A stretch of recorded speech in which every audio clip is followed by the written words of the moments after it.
All right, I'll call to order the Public Works and Utility Committee at the Lisbon Village Hall, Wednesday, July 17th, 2024. Current time is 5 p.m. And we'll take roll call, please. Chair Trustee Moonen, Present. Vice Chair Trustee Beal. Here. Committee Member Miller. Here. Committee Member Eberly, Here. Committee Member Plus, Here. Utility Accountant Mike Sargent, Here. Administrator Kathy Nicholas, Here. DPW Director Nick Wilakowski, Here. and Clerk Elise Capazzo Catch to record the minutes. Utility Engineer Don Neitzel is running late. All right, next is Pledge of Allegiance.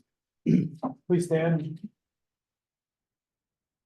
I pledge allegiance to the flag of the United States of America and to the republic for which it stands, one nation, under God, indivisible, with liberty and justice for all.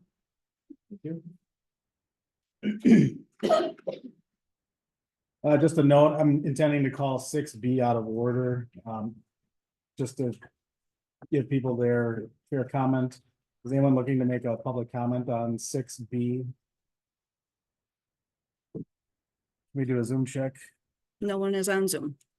I'm gonna call 6B, discussion necessary action regarding resident request for speed controls on McCarroll and William Drive. Review of related speed study and recommendation to the Village Board of Same. Lieutenant Farrell is present. Good evening. You should have the full speed packet or the full speed study in your packet. Speed study was conducted in the middle of June 11th to June 26th. During that time, it read just over 1,000 vehicles, with approximately 3% of those noting as reportable violations. The average speed was found to be 28 miles per hour and close to 25.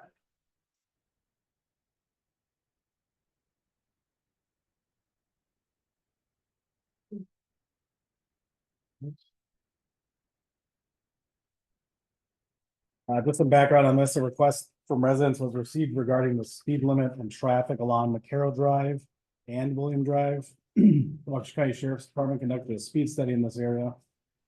And Lieutenant Farrell is here tonight to provide that, which he just did, and he's also available to answer our questions.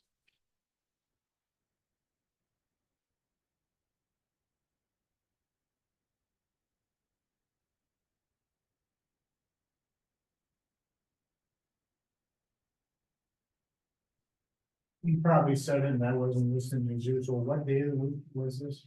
It was June 11th through June 26th, Oh, so okay, approximately 2 weeks. okay, thank you. You did say that, by the way. It's a Tuesday through the following, 2 Wednesdays from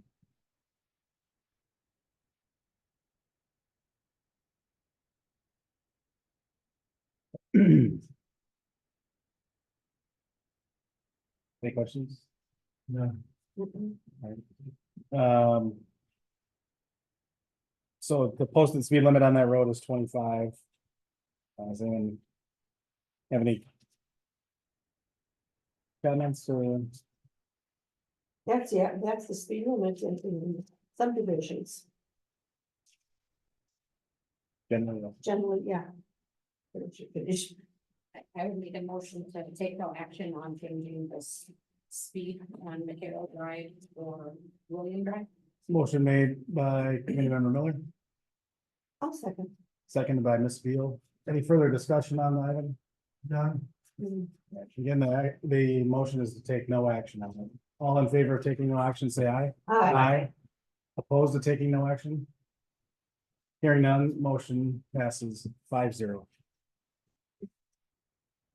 Thank you, sir. All right, we'll resume the normal schedule on the agenda, and I'll recall citizen comment. Anyone looking to make citizen comment in present? All right, we have a person in present. We would like you to step to the podium, state your name and your address. My name is Dr. Hoffman. I live at West 225 North 8080 Rolling Hills Drive. We are asking for at least 2 stop signs on the intersection of Rolling Hills Drive and Longview. There was an accident on June 14th where 2 young girls were flying down Rolling Hills. And a truck on Longview spun the truck almost hit a pedestrian as well. He jumped out of the way. It was the worst sound I've ever heard in my entire life. I came from the city of West Dallas, so I've heard accidents before, but nothing like this. Down at that intersection, there are kids that play outside and are running around. We get a lot of residents have dogs as well. So we're asking for those two-way stop signs just to make it that much safer. There are 2 yield signs already down at the next intersection of Susan and Longview. And last night, my husband and I were out walking and a young lady just went flying down Longview, didn't even look on rolling hills. Had there been somebody there, they would have been seriously hurt. So we're asking for that. And I do have a neighbor with me as well. I'm not sure if she's gonna make comments, but we have spoken with our other neighbors and they are all in agreement that this is something that's needed for safety. May I have your name again? I'm sorry. Gretchen Hoffman, Hoffman.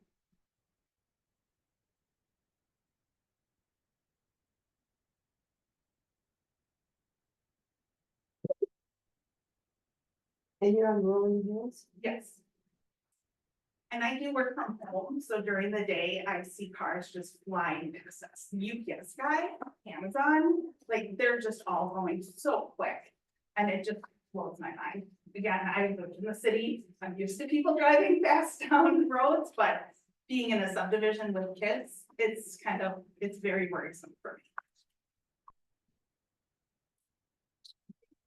Yep, and just if you're not familiar, we can't have a back and forth dialogue, but the committee's heard your statement, and then if you wish, you can leave your phone number with the clerk and.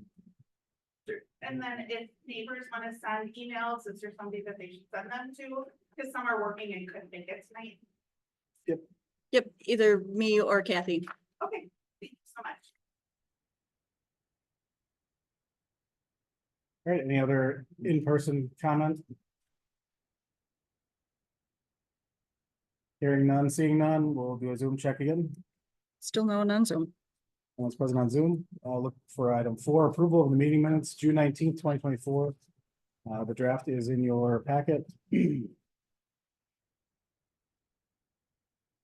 questions, comments, or motion for approval?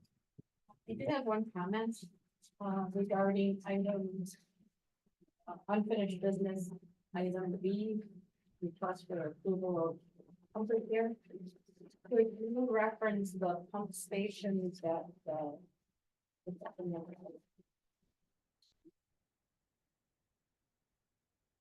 Yes, I will add that into the item title.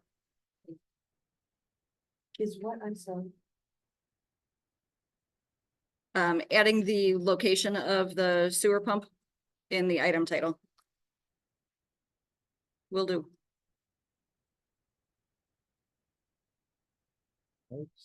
Any other questions, clarifications, or motion? I'll make a motion to approve the minutes as amended. All right, motion's been made by Mr. Everly, maybe 1 second. I'll second. Second by Mr. Plus. Any further discussion? All in favor of approval, say aye. Aye. Any opposed?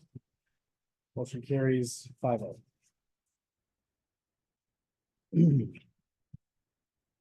5, departmental reports, Department of Public Works, Nick Wilkowski.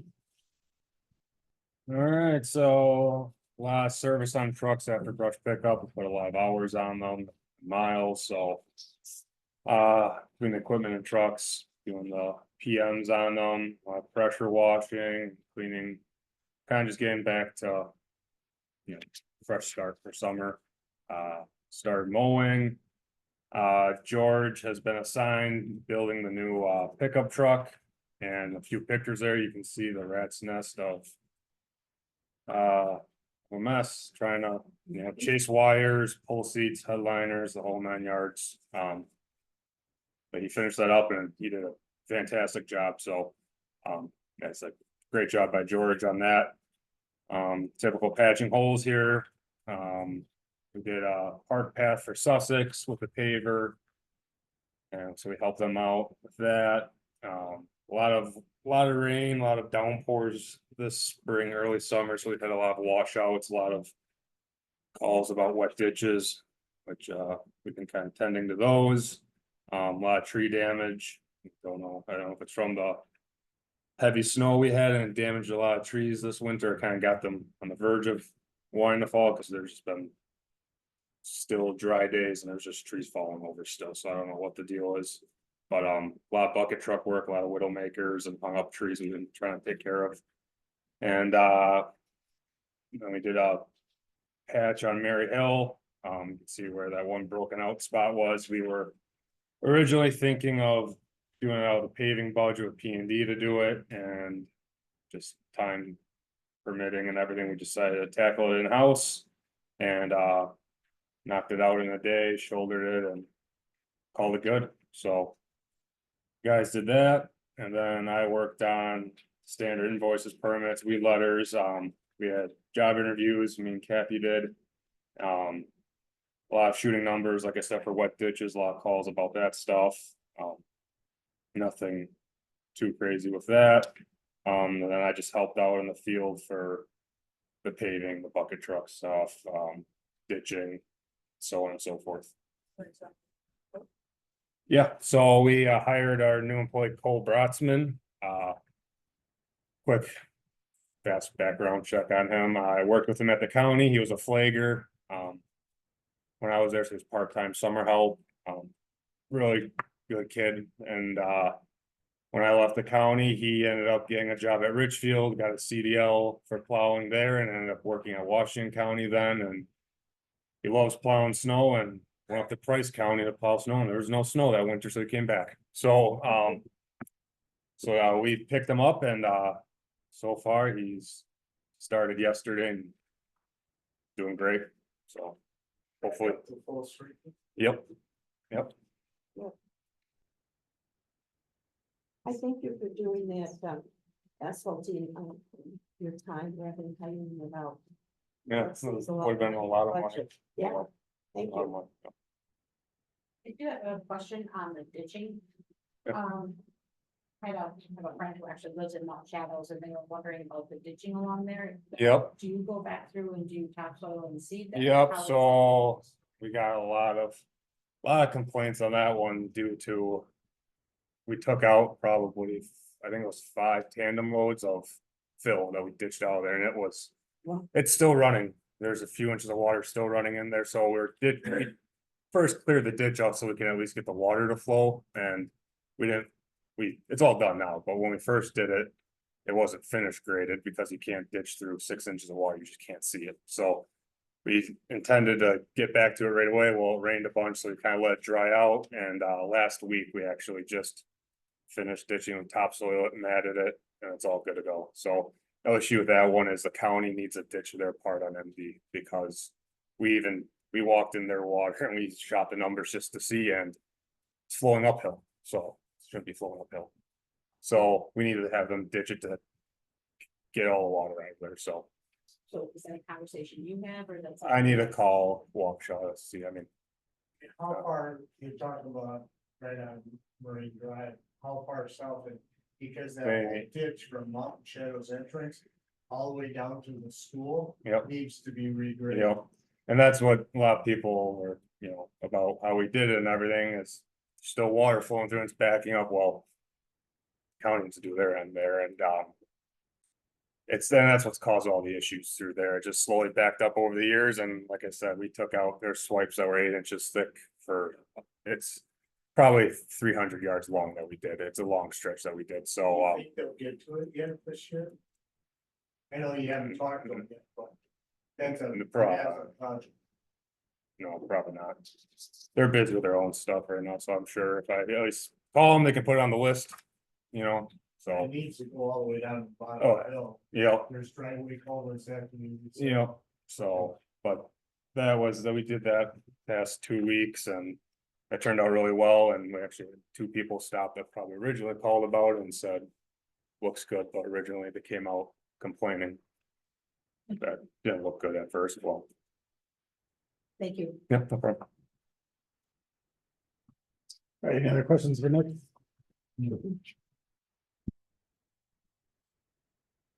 Did you hit on parks? Oh, sorry, my bad. Parks, they've been mowing. The standard edging, weed whacking going on, the field grooming, they prepped for Community Fest and that went on and it was. Awesome turnout. It was a good outcome with that and they've been working on their John Deere mower, dealing with gremlins and everything else with it seems to be a little bit of an issue, but it seems like Mike figured it out and got it fixed and I think he'll be up and mowing next week, so. I know it's just kind of a thing going on, I'm sure with water issues they've had along the trails and everything, they've been busy, so. But that's about that. Last check for questions. All right, utility district, Don Neitzel. Good evening. Report should be in your packets. Start flows for the month of June. They're obviously up with the rain that we had. Average flow for Janine was 33 gallons a minute, Plainview 42 gallons a minute, Royal Springs 56. Graphs are in the packet. As I say, with the rain we had in June, I was expected they to be out. Any questions on those three? Hearing none, then we go on to Richmond School Lift Station. Obviously run times are up on that as well. Run time for the month was a total of 73.5. For an average of about 2.5 hours of run time per day between both pumps. The actual well reading at the school was 73,700. That was up a little bit from May. May was at 61,800. And then the calculated sewer flow again. That was 173,000, but again, they're basing that on 40 gallons of the run time, so.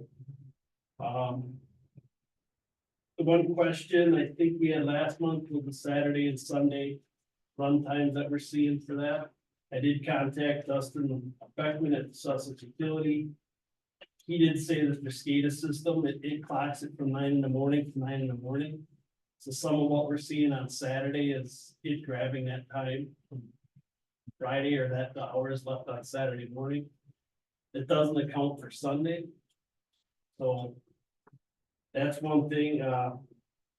Yes, I'll mention it now. I got a meeting with Adam Landowski. He's the new building and grounds guy for the Richmond School. I got a meeting with him next Tuesday at 1:30.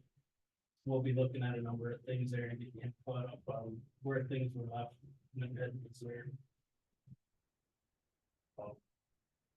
Any questions on Richmond School?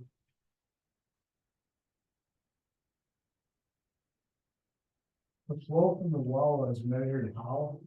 That's a meter, It is a meter. correct?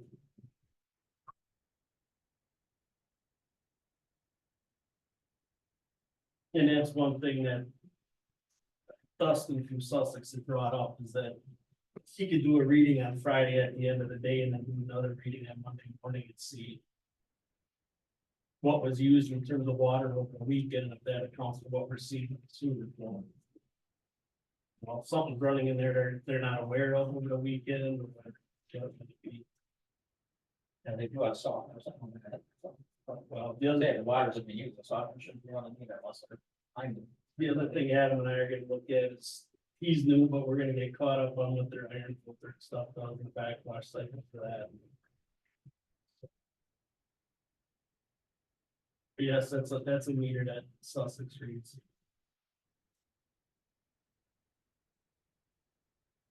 Have questions on Richmond? On the Richmond monthly well totals. With the 2023 monthly gallons calculated off of a meter. That's when they're running it back. I'm looking at, I think they're calculating it 100 gallons a minute. Are you looking at the sewer flows? Monthly well totals. but- Yep, that's the vital. And you're looking at 2023. Well, I look at like June of 23 versus Yeah. this year. I mean, it's, That's why, yeah, we'll have to look to see June, July, and August, what that was, if that was an issue with the meter back in 23. right. Or the issue right now in 24. Any other questions for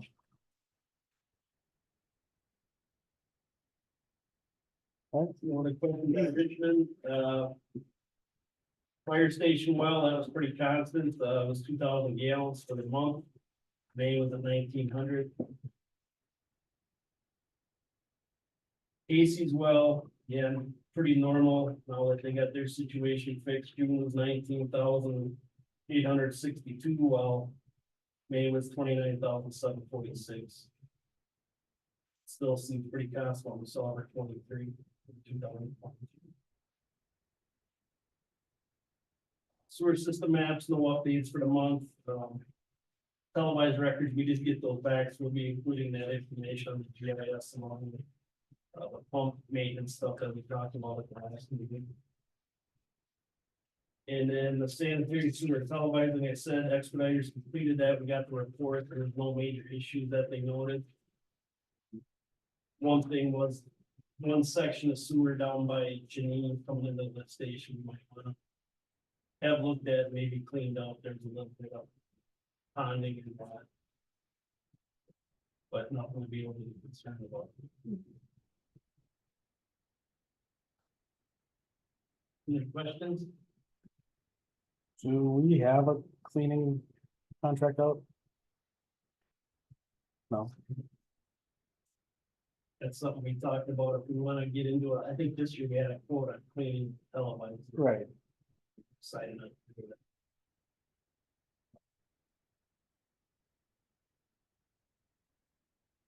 Is it your recommendation that we do that, as far as clean out Janine? I think as often as we have the system televised, I think the cleaning's fine, I mean, we found this situation down by Janine here. Mhm. They say bring them in, have them clean that portion, but the way the sewer looks for the most part is off with the televised. Want to have, like, do a clean in. Okay. All right, any questions for Don? Mhm. So I just want to clarify, so you do not recommend cleaning the area by Janine at this time? I'll look at their report again, and I don't think. All right, moving on to Mike Sargent. Thank you. The board passed a resolution for the CMAR. We posted that resolution and our CMAR has been accepted and we're fine with the BNR relative to that. Billing for the residential billing went out on July 1st. And then one of the things we've noted is our power consumption through the end of June is up 26% compared to the prior 2 years. So that's a good indication that what we're gonna see as an increase in our sewer processing bills when we get all the bills in from Sussex. But June was an extremely wet month.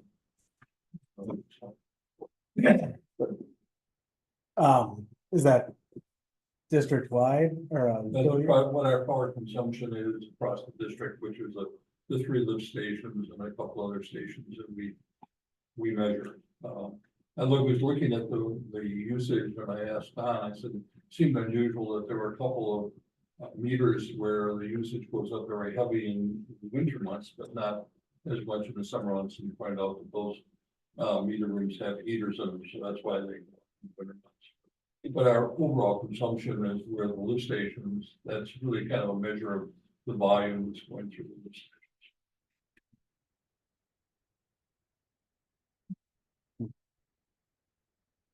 Is that to be expected or is that maybe potential issue? 26% is going to be, if it stays like that for the rest of the year, it's going to be significant. All right. Yeah, well, excuse me, could you remind me about the CMAR? The CMON needs to get updated with what's built and so that's something that I can take a look at and get that. Isn't there a time, doesn't it have to be in by the end of July or the CMAR? Oh, The CMAR, yes, yeah, but the CMAR. The CMOM I brought up at the last meeting and I talked with the DNR. She said no, it didn't need to follow the CMOR, as long as she knew that the village was gonna work in updating with those. I always thought there was another date involved with the CMAR, that's all. They asked her, normally it follows it, but I reached out to them in this scenario. All right, thank you.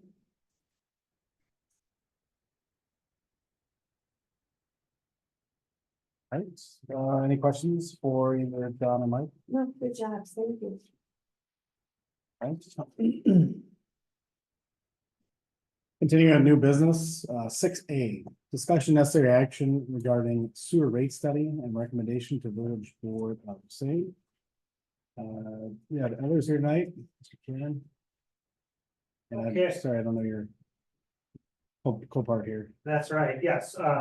Good evening, everybody. I'm John Cameron with Ellers, Senior Municipal Advisor. My coworker Ariana Schmidt also here tonight, and we're gonna kind of take team the presentation and kind of walk through it here. So I'm gonna turn it over to Ariana to really walk through the presentation in detail, and then we can both jump in with questions as we go along here. So. Go ahead. Thank you, John. I believe you all have the packet in front of you. Otherwise, up there, we'll start on slide number 2. All right, so There we go. why we are here tonight is to talk through the sewer long-range cash flow for the utility. We're going to start by looking at the historical rate performance of the utility over the last 5 years and up and through this budget year. As well as discuss some opportunities with the funding needs of the village for the upcoming Sussex wastewater treatment facility. As for the village's portion, that'll be due for that. We'll start by looking at operating and maintenance expenses, including depreciation, look at the funding options, and then discuss what that means for overall user rates. Turn to slide number 3. What we're looking at here is the historical rate performance. So ultimately, on a cash basis, what we're looking at here is how much revenue is needed to be generated by the utility to meet the rates. So there's 3 different buckets that we look at in this cash basis, including recovering your day-to-day operations. So that with the orange bars, your operating and maintenance costs. Any debt that the village has, which right now the utility does not pay for any debt out of the user rates. So that's why you don't see any debt reflected in these charts here. And then lastly, any capital projects funded by capital gas reserves. After that, we net out any non-rate revenues, and that's how we ultimately arrive at the revenue, which again is how much revenue is needed to be generated by the utility. That's that purple line piece here. Ultimately, what the actual user rates revenue is generating is that blue line. So you'll see that is above that revenue requirement, showing that the utility is in a good position historically, as well as through the current budget year, in terms of where you should be covered.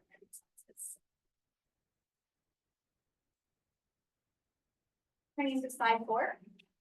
Still looking at that historical view here. On the right-hand side, what we're going to look at now is the target cash that we recommend you have on hand. So that very first line in the green chart there, target minimum working capital, that's what we recommend that the utility keep on hand to cover the last 6 months, or excuse me, 6 months of next year's operating expenses, including depreciation and any future debt, which we'll get to in a little bit. So on that middle line there, where it says actual working cash balance, that second line right there shows how much over that recommended $200,000 per year utility is actually had throughout the year. So that's why in the chart on the right hand side, you see that orange bar is well above the shorter bars where the target recommendation would be. So ultimately what this means is that the utility does have the ability to apply cash to any future projects if desired. But again, we'll get into those options of how to utilize that cash for this project. So looking at the 2 options, moving to slide 5. The first option that we're going to look at is what would happen if the utility funds their portion of the wastewater treatment project with debt rather than applying cash on hand. So Sussex is taking out a clean water fund program that the village will need to pay their portion of. In total, it's about $3.5 million of the project. The village's portion is just under $640,000, which is why in that chart here you see that coming due in 2025. There are 3 other municipalities that will be paying towards that rate. So moving to slide number 6.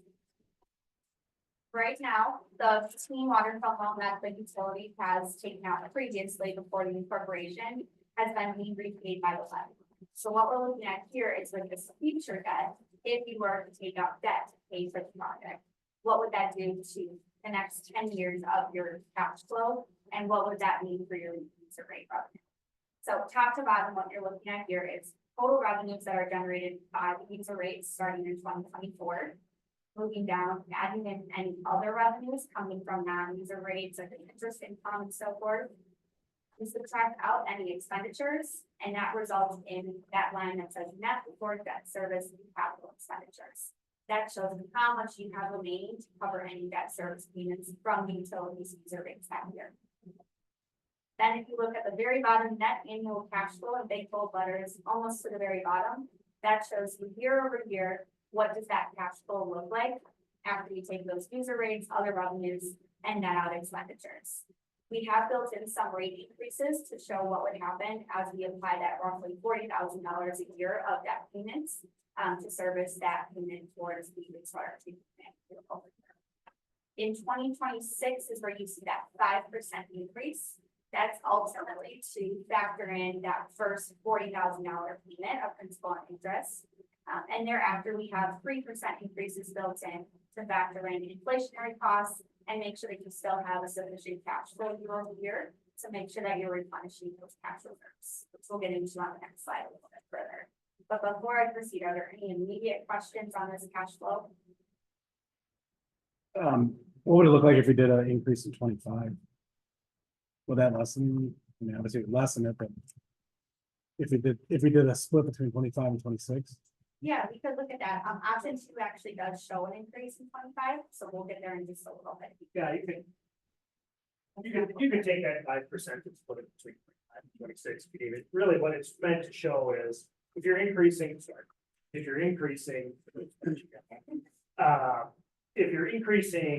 your costs really as relates to having to pay Sussex for the village's portion of the clean water fund loan. That's what it shows. Sir. Are you finished on anything? No, he answered it. When is Sussex starting their project? When are they gonna, I guess the more important question is, when are they gonna be sending us a bill? Does this cash flow take that into account? Well, the cash flow in this scenario, I can answer maybe the latter part first, and then Kathy, don't get on the timing. The cash flow assumes Sussex would issue the debt for the entire project, and then say, here you go, Lisbon, your portion is roughly 20% of our total principal and interest. Nice. So in terms of the cash going out the door, Lisbon, or the utility, wouldn't have to push cash across the door under this scenario. It would just be Lisbon or Sussex is taking out the debt. The utility is going to make those debt service payments. In this case, we're starting in 2026, assuming the project is happening in 2025. So the way that the Clean Water Fund loan program works is the Clean Water Fund program is a state loan program for projects, just like what Sussex is, talking about doing. And when you go through the program, you can almost think of it as a kind of a construction loan while you're doing the project, where you're drawing your funds as you go through the project. Once the project reaches substantial completion, you enter into full principal and interest repayment. So if construction is taking place in 2025, we're assuming that the first principal and interest payment would start in 2026 with just interest and interest payment in 2025. So this takes that into account. So they are planning on starting, Hit your mic. they are planning on starting in 2025. So Project. they're geared up to go. And although I've got some information recently that they're gonna pay cash for their portion. Oh, okay. So they're not gonna do a grant. They'll go do it more. So, we were talking about it, but more information came. Okay. They're gonna pay cash for their portion. Are they gonna charge us interest? So what's gonna happen is whenever, however we decide to fund it, either by using cash on hand or going out and bonding, that's on us. And we will pay them once they get a bill. So they will get a progress bill as it goes through the process of finishing it. And then we will pay our portion of that bill to Sussex. So it's pay as you go, so that'll work out. The next question I had, which is, I guess, an overriding question, unless I'm missing something. All these scenarios show no debt. The utility, whatever we're calling it today. Yeah. There is no debt in the existing system out there right now. It's all paid for. So we've got a little bit of clean water, but I think we've got like 2 more years. Yeah, so there, $1,000. it's an obligation. But really, it's an obligation to Sussex in terms of the last time the plant was upgraded and Sussex took out debt. There was a clean water fund loan that was issued at that time. And through an intermunicipal agreement, Lisbon has a responsibility for a portion of that debt. That is currently being paid through the property tax levy of the village. And it's just a couple $1,000. Oh, okay. And it's just I about. don't I think understand we have that. 2 years, I think we have 2 years. It So- predates, You have to remember that before, when it was a sanitary district, we were getting the property tax. So we received property tax that covered it. In the last, this year and the next 2 years that we have this portion, the taxpayers are paying. it. So, but the remaining balance of debt is, Yeah, I very wanted to use minimal. this word all night, is de minimis. Yes. Okay. and if you think just from a bigger picture standpoint, when you talk about. Buying capacity in the wastewater treatment plant or having capacity set aside in the wastewater treatment plant. It's not always just necessarily for the immediate sanitary district that you're providing that capacity. Oftentimes you're thinking about buying capacity or, purchasing capacity rights in a regional plant with an eye on the future. So I don't know that that's why the decision was made to put it on the property tax levy, but that could have been one. We're never gonna straighten that mess out. The last question I have, then we have. Aren't we obligated to pay a certain sum for some work on the line interceptor? And where is that recommended? Right Where is now, that? they don't have a project in place yet for the land interceptor. What was We've the, asked for I've asked for that, they do not have any numbers. do we have any sense for that? Because we're gonna have to make adjustments in what we come up with, what the village comes up with. To account for that in here also. Once they come up with a project. So we don't know, we don't have a. No. Okay, Yeah, and there's a couple of things you could think about in the context of the cash flow. I mean, you're generating, assuming you kind of keep pace with inflation, and I know that right now it's way more than 3%. But assuming we come back to more of a historical normal sense of inflation going forward, you've got anywhere between 65 and 80, 90,000 of annual cash flow. That assumes no capital improvement projects.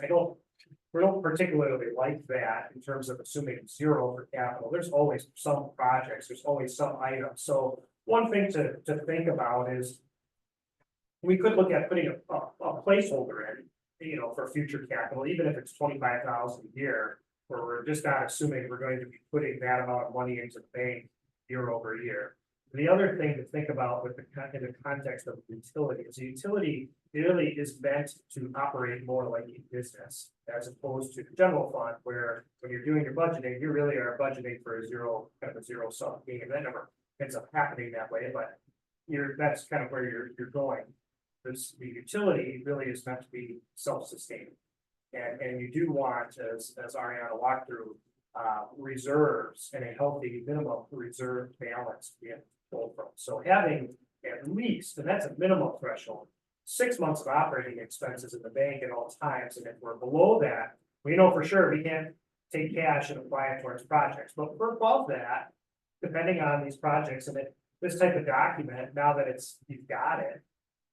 My message would be to consider updating this, maybe not annually, but every other year at a minimum, and use this as your guide. If you do have capital or the land and interceptor, needs to be updated from Sussex, or Sussex comes up with a another project, use this as your guide to be able to update this and make decisions on, do we borrow use cash? You're in a good position. You know, oftentimes when we get brought into a meeting like this, it's usually because it's not in a good position. So you're doing well. We've got a significant capital project on the horizon. So now that you've created the model and we go with the one that we're going to, or the village goes with the one that's going to be adopted, at least we, as you say, we've got the wherewithal to see how we're going to deal. Right, yeah, so and I'll let you keep walking through the options, all right? Thank you. You bet. All right, so turning to slide number 7. What this shows is that same cash flow projection that you saw a couple slides ago historically for the future projection. So if you're borrowing rather than applying any of your existing cash, you look at the line right under actual working capital cash balance called over under Eller's target. That shows the difference between your actual cash balance and the recommended amount we'd have you hold in reserves that you have available in the future. And obviously that's growing over time since we don't have anything factored in for future capital projects or any cash application. So what this shows is the amount of cash that you have to work with going forward. So when future projects do come up, you then can process. Turning to slide 8, one last slide on this option 1 of that. What this shows is the impact to an average residential user bill from these sewer increases over 10 years. So on the left-hand side, under the green, you're seeing in orange, $45.16. Roughly $5 a year is the increase a user would see on their quarterly bill.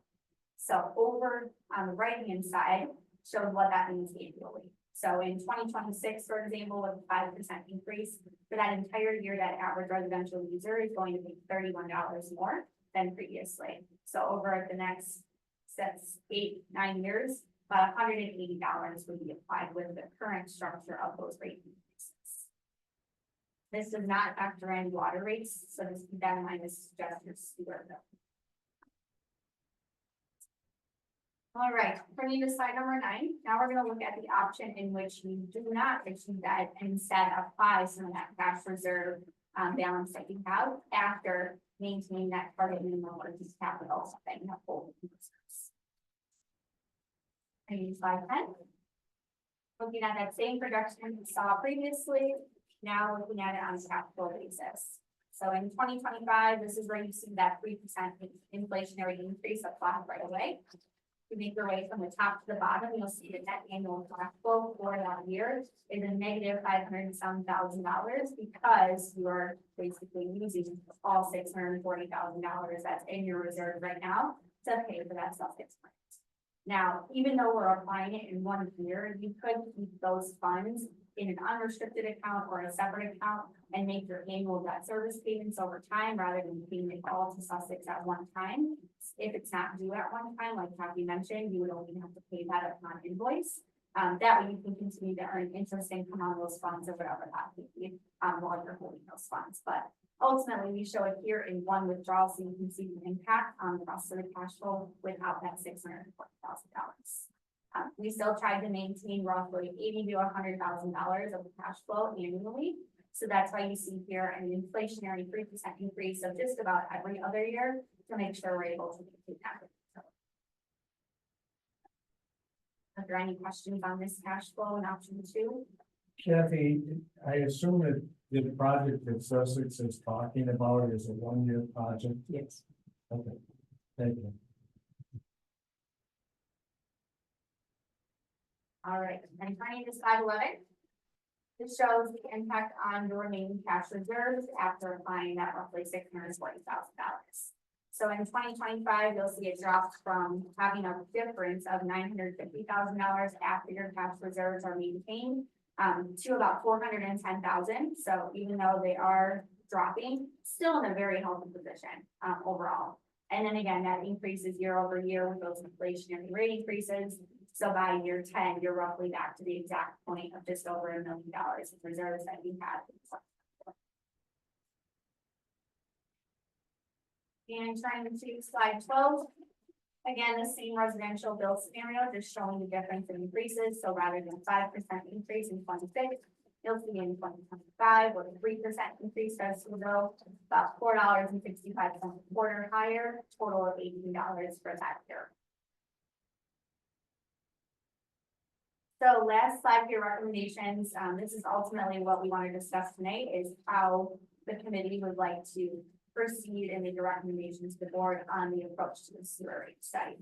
So first, do we want to proceed with issuing debt or applying that cash on hand? And if we're looking at debt, ultimately, I was mentioning the previous loan was paid by the tax levy, since the village or the utility is no longer collecting a dedicated tax levy to pay that. We recommend paying this with user rates generated by the utility. So that's one option.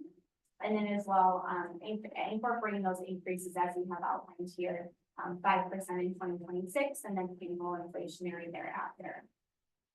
If choosing to apply cash rather than issuing debt, that discussion surrounding repayment of debt goes away, since there wouldn't be any debt at this time. But ultimately, we would still recommend, like John mentioned, continuing to update this document and incorporate those increases over time to ensure maintenance of the healthy position at current state. Are there any other questions on with that? Well, I mean, I think if you look at the two approaches, you've got significant, enough reserves to be able to do the project in cash, not have to borrow, especially knowing now if Sussex is not borrowing, them going out and doing a clean water fund loan and saying, okay, here's your 20%, that really kind of goes away. They really would be kind of saying, here's your bill. If you want to issue debt, we go out and borrow for it on our own and give Sussex cash to do the project, that we repay that debt through user rates over time. The cash option, you're still above your minimum recommended fund balance level by a decent margin. And if you continue with those 3% increases at a minimum, you put yourself in a good position. And again, if there is a project on the horizon or other capital, by all means, come back and update this, put those projects into the CIP or develop a CIP, put those projects out there so that, we can then analyze how to go about the issue.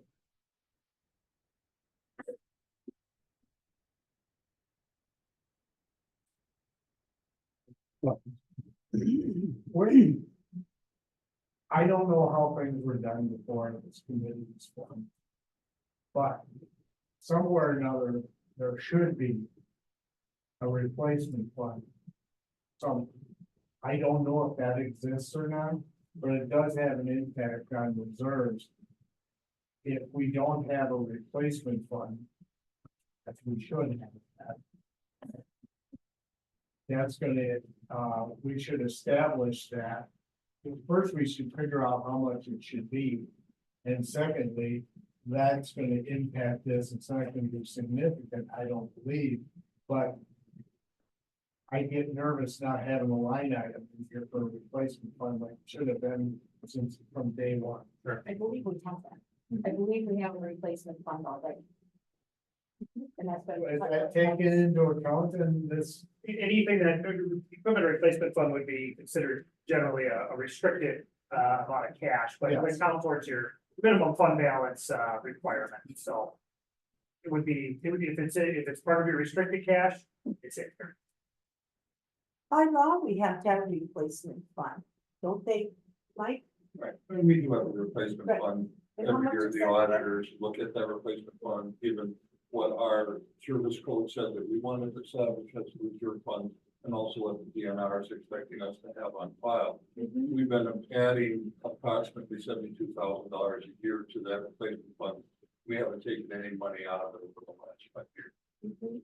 So I would like to see the model represented as a line item replacement, so we know that it's there, so we can see the. Yeah, it's in there. Okay. It's just not shown in the PowerPoint. Or is it? Yeah. So when we send out the final report, you'll have, you'll be able to see it. Okay, because then. It's gonna be considered, restricted funds, be considered restricted funds. Generally speaking, it's usually under restricted. It's there available using for equipment replacement, but it's usually not part of your unrestricted cash balance.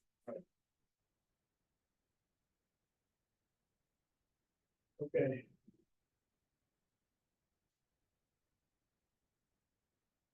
Right, any other questions for Ellers on the?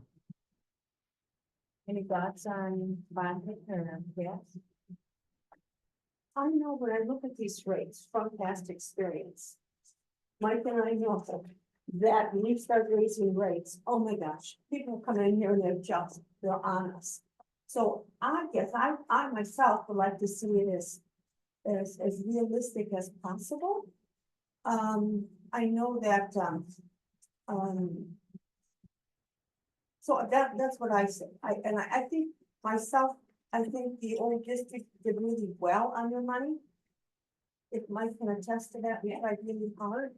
I guess I would recommend paying off the $600,000. Is that correct? Roughly, a Yeah. little over 600 right now, based on the plan, I guess. I would like to keep it as low as possible, so we don't have such impact on the users out there paying for this. And as well, and I guess it's probably dumb, naive or whatever, but I'm just kind of confused why in 25 it's 3%, 26 is 0, then it's 3% 0. Why is that done? Why can't you just do it a minimum every year? Well, you certainly can, and that really is something you can take up when you go through your annual budget process in the fall and look at your user rates. If you wanna say, instead of 3%, maybe we break that up to 1.5% every year instead of 3% every other year. What we're showing is based on, the information that was provided to us. But the result is you don't need a 3% increase every year to your user rates. No. You end up with more reserves. You'll have people coming here, the opposite, saying, you've got too much money in reserves. Why are you continuing to raise user rates? So there would no be, on the bottom line, there wouldn't be a problem, like just the splitting in half every year is 1.5%. No, not at all. And certainly you're the prerogative of this body and, with the recommendation on the board, that's certainly doable. But again, long term, I guarantee these projections in the future will change. I mean, if they come in exactly as we have it projected, then you should see the two of us on like CNBC or something, talking about, managing your budget. Yeah. So the only thing I can tell you for sure is that, things can and will change. So, long term, this is a forecast model. The immediate, it suggests you don't need to do a rate adjustment going into 2025. If you really don't want, you can do an inflationary one, and that keeps you, in a good position going forward. And I think that is a good message to this group to continue to keep up with those inflationary increases over time, because if you don't, you end up with, like a lot of other municipalities that we get called in to help with, the utility rate study, where we're already behind the 8 ball, and now we're talking about a $600,000 project on top of it.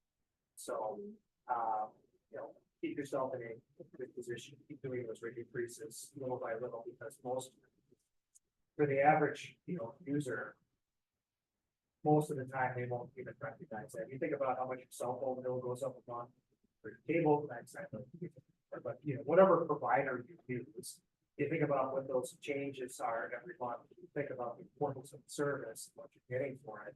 These 3% increases or inflationary increases every other year, and a minimum is good practice. I do agree that I'd like to see it as a cash payment. Perhaps, as you said, a standalone savings account and only pay the bill, so we can recoup some of that interest as we have a standalone account.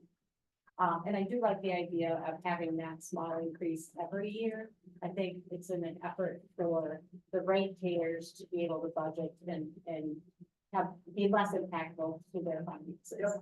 To just do that small annual, knowing that we have this other project that will come in the future, even if we're collecting a little more on this end, knowing that this land and infrastructure costs will be coming down, and whether we have to do a full borrowing for the cost of the land and project, or maybe some cash, some borrowing at that point in time. I think it just positions us better on behalf of the ratepayers.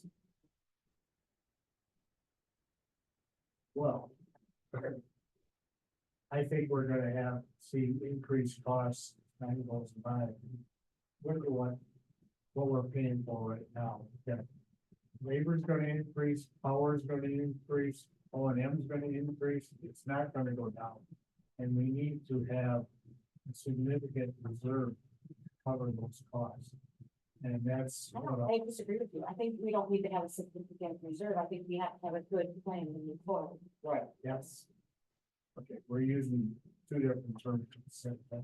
We need to have the money to do it. The cost of providing the sewerage service is not gonna go down, it's gonna go up.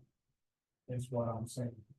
Because, and we're going to, I know we need to update this on an annual basis. Based upon as we gather more and more information that we didn't have available from the past. We're gonna be seeing capital replacement projects that were never done, that we're gonna have money for.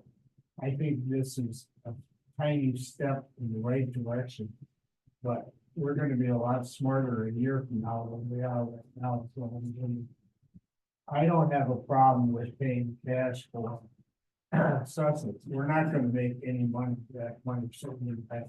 I mean, unless somebody knows someplace you get 10% interest on money.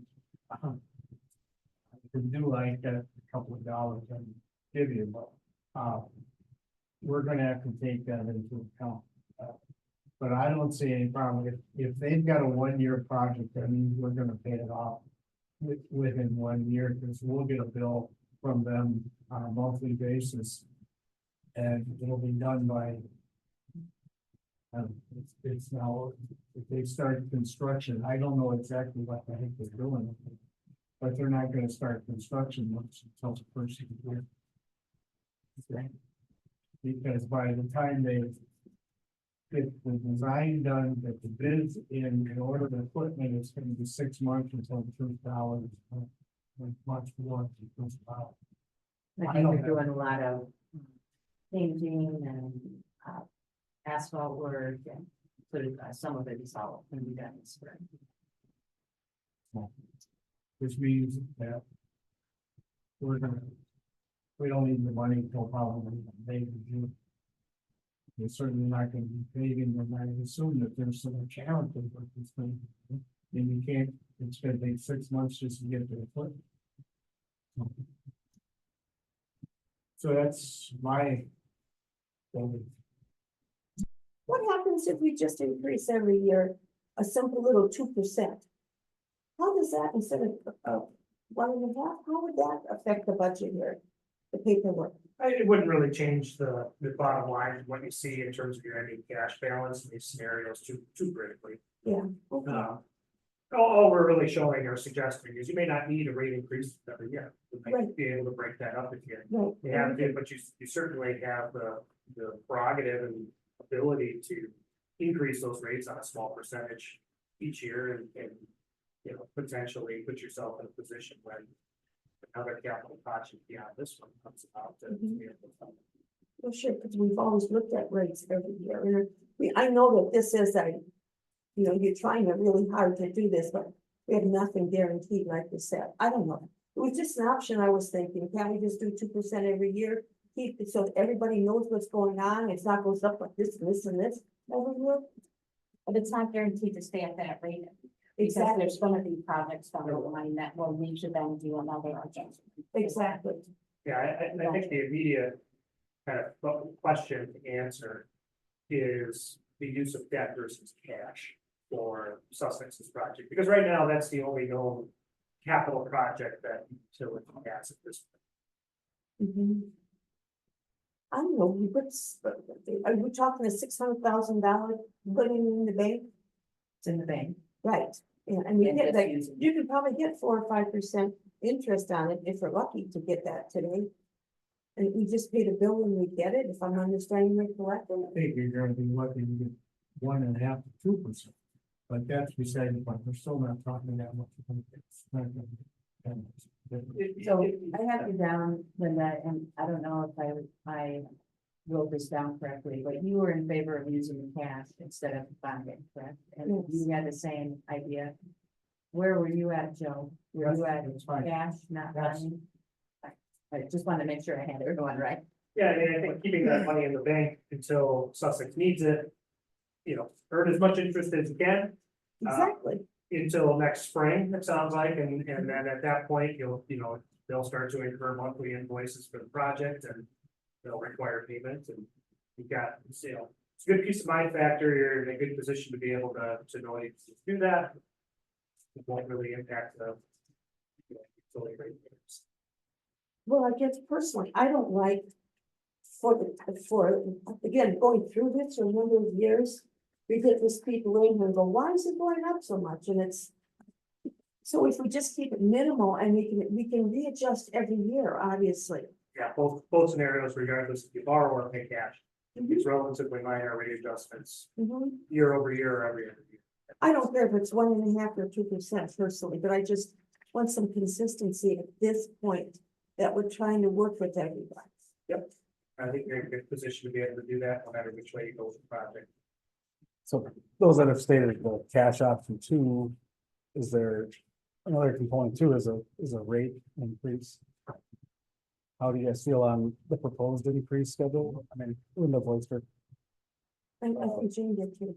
and then Jane, Joe. We talking about, we definitely need a rate increase on an annual basis.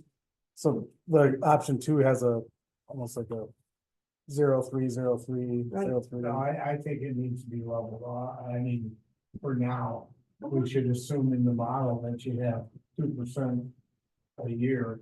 And we're gonna be back all months now, Everybody, same every people year. sitting there doing this. Well, as Well, good. Well, When most of us, some of us. Short time. I know everybody's looking to keep it level, but one thing I would throw in there, if we do have another project that comes on top of this, that's also gonna add to whatever we level. So that 2% may be over. It could be a lot more than that, but having had the opportunity many times, Rennie and I went to, and John has also, going into a community and they are so buried in mud that they can't see light for a long time. We're in decent shape. I'm happy for this. I'm glad we have the model now, so we can see what we're going to do, because we have other projects that are going to be coming up.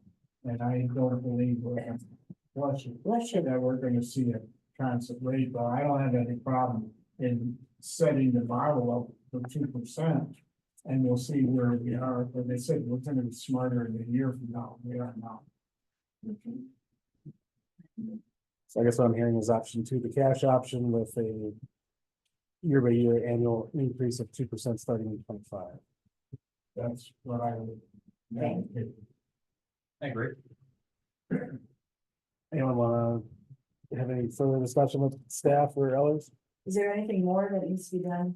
You've given us this part. Is there? We'll update the second scenario to assume the 2% annually versus the 3% every other year, and just make sure we end up roughly at the same ending cash position that we were previously. We'll provide the long range cash flow analysis in a report format outside of the PowerPoint. And nothing further from us. So we had a second step in the proposal to do a more detailed rate study.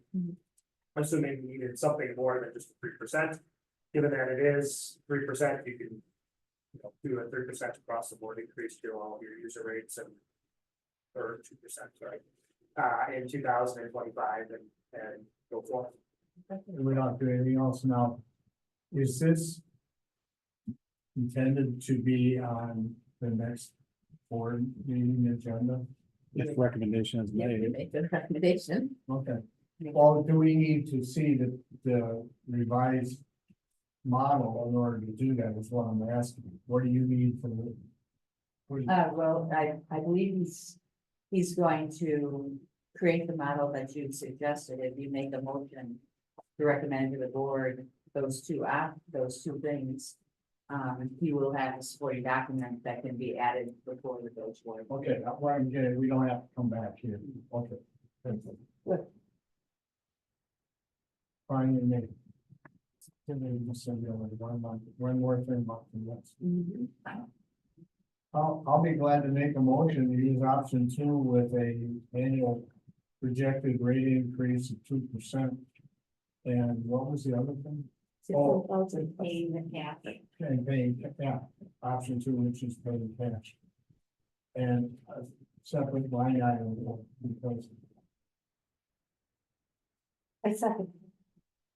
Motion's been made and seconded, just to clarify, it's for option number 2 with a 2% increase starting in 2025. And for the project to be paid with. Yes. and we'll get a copy of those. Kathy. Yes. Okay. You'll just email them to us when you get them. Once I get them, Right. I'll send them. Any discussion on the motion? All in favor, say aye. Aye. Opposed? Hearing none, motion passes 5-0 to the village board. Yeah. Just Thank you. Thank you. John. Yeah, Yep, yep, thank thank you. you. Nice to Yeah. meet you. Take care. Have a good night. Thank you all. You too, thank you. All right, unfinished business, review, discussion, and necessary action regarding Richmond Schools plans to address ongoing utility issues and recommendation to village board of sale. So that's a letter. As I brought up during my report, I have talked with Adam Landowski, who's been in the ground guy, we got new stuff. Couple things he brought up to me, one, he stated there's been some maintenance that's been ignored there. Didn't get into what it was, I guess find out more on Tuesday. He has noted they have an issue on the back hill. Whether it be groundwater or somebody's septic system coming out of the hill, but he said it's running down towards the school, so I said I'd look at that with him, and then he did bring up also a drain issue that he had. I don't know if that's same smell issue that Ed was looking for or what, but so there'll be a number of things we'll be looking at. What is that drain issue? Is that with regarding, the plant there we have there, is it? Isn't another option for the school? Is it interfering with? He didn't say exactly what it was. He just brought up a number of issues he'd like to look at. And So I just, you gotta be careful that they're not pushing that on us when they should be doing it. That's one thing that It shouldn't be split between the village company. Yeah. And the school district, it's their maintenance, There are springs in that hill. still their maintenance. Okay, what? Any direction for Don? Oh, you're smarter. I think we need to, what we have to say to the new Janet. I'd like to hear what's going on first. Maybe a written report on Yeah. exactly what transpired, and maybe you can do it right after your meeting with them, so it's fresh on mind, and just send it to us. so have it out next. We'll just have it for the packet for the next way in advance. Perfect. Okay. Thanks. Before I leave. Yes. There you go. Mhm. So I'm hearing no action on the committee level. And I'm gonna move to item 8, items to be placed on a future agenda. One thing I would like to have the committee consider in the future is, a formal process for traffic complaints. We had, most of them come in through emails. This one tonight came in through, a comment at the committee level, but I'd like to get just a process that the staff can navigate through and, whether it's the administrator, the public works, and just a process put in place that shows people where they need to go and what steps we're gonna likely follow to get to a resolution. I just have noticed over the course of this committee, we've gotten more and more committee level complaints for speed, mostly speed, but now signage, speed reductions, and I just like to get more of a complete and roadmap for where we can go with that. How do we pay for what the sheriff's? We have a municipal contract with them. So that's included in there? I'm just looking at costs. I mean, Well, and that's something too, the sheriff has their own equipment. The village also possesses their own equipment through Public Works. I guess I'm not looking to nail something down next month, but just get the committee thinking of a process and options that staff has to give before they even bring it to committee level. I think it's a great idea, so people know it's. Does the League of Municipalities have any training options available to communities on this type of topic? Because none of us are engineers. So, but you know, some of these traffic issues that are coming to at a committee level where we're not traffic engineers, you know. So yes, it would be nice to have some kind of guidance to that end. And my other concern is some of this stuff should be dealt with, in my opinion, at a planning commission level. That there should be evaluations of traffic flow and pattern when developments are going in and before they're given approval. It almost would define like area of responsibility. You know, I mean, sometimes I don't think traffic control or traffic impact analysis is done. You know, if it is a new construction, it should be, I think, part of the developer's agreement. There's gonna be one coming up in the foreseeable future, that's gonna be, that's happening. The very thing that they're talking about. It's gonna be a significant change.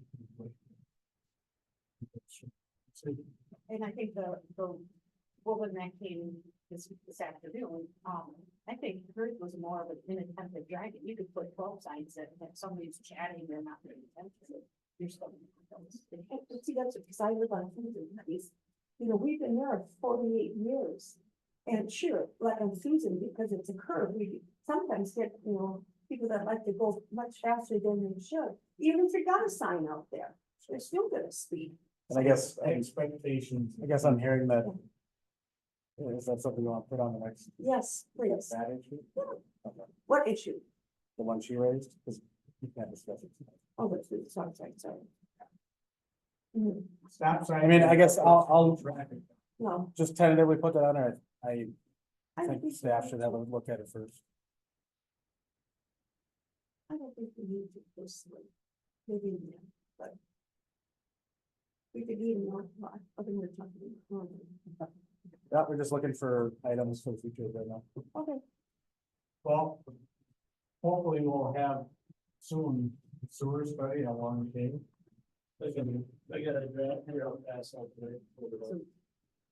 I will not be here next month, but life will go on. But I don't think that being the magnitude of that whole project. It's going to be resolved. I get a copy of it, I'll look at it. I just want to get a clarification on your item. Are you thinking that we're gonna brainstorm this during the meeting? Or do you think that we can all need to sit down and do some kind of research or kind of put together a thought process and bring it forward? What were your thoughts on? I think both. I think going along with what Jane said is this process may already be a policy under some communities. We all get complaints in different ways. You know, if somebody wants to know how to make a complaint for speed, sometimes that could go to the sheriff and never even come to staff. Sometimes it comes to staff and then it's forwarded to the sheriff. Sometimes, you know. So just a formal process where people know what the expectations are, and so yes, both. Sounds good. Formed by miracle. And I think And- it's a good idea. Again, it's not gonna be resolved at the next meeting, but it's a progressive project. I think we can work with. All right, any other items under 8? And I'll be looking for a motion of adjournment. Motion to adjourn. Made by Ms. Beal, seconded by myself. And anyone want discussion on it? Moving towards all in favor, say aye. Aye. Any opposed? Motion carries 5. Out at 6:14. Meeting is concluded at 6:14. Bam.